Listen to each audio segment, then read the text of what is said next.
jirtu maatiiwwan miidiyaa Kiilolee guyyaa har'aa odeeffannoo tokko qabadeen isiniif dhiyeessaa na hordofaa.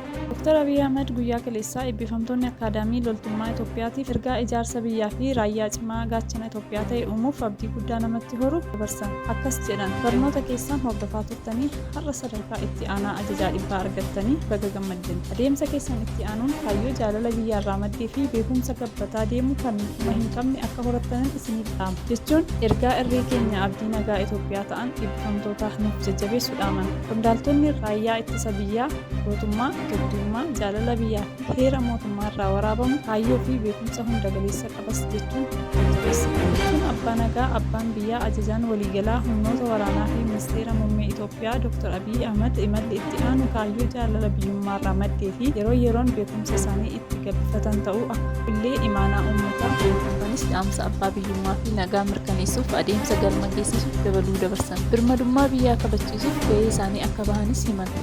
Egaa akka odeeffannoo kanarraa hubannetti raayyaan ittisa biyyaa karaa hundaaniyyuu qophaa'aa ta'uu cimina guddoo qabaachuusaa nuuf gala. Raayyaan keenya beekumsaanis ta'ee kaayyoo qabuun hunda galeessa ta'uusaa waanuma hubataa jiruu fi fuuldurattis hubachaa deemuu ta'a.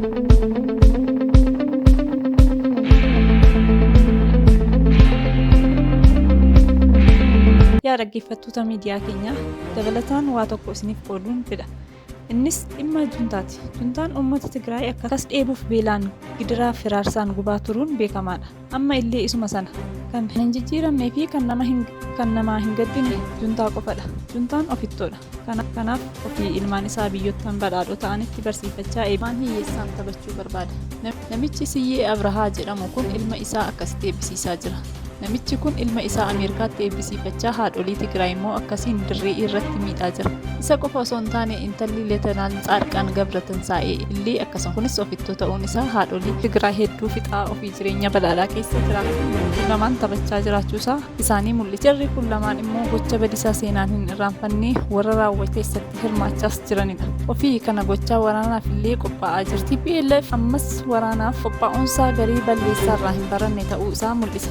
Kanaafuu hundi iddoo jiru tumsa godhee gocha jara badii juntaa kanaa saaxiluun gara miidiyaattis ta'e gara dhimmi ilaallatutti eeruun uummata Tigraay dhiphachaa fi rakkachaa jiru gargaaruun dirqamaan dhaamsa koo har'aati. Biyya ofii abbaatu eeggata miti ree? Eeyyeen eega. Har'aaf qophiin koo kanumaan golobaa. Turtii gaarii qabaadhaa. Laayik, sabiskiraayib gochuun dagatinaa. Galatoomaa.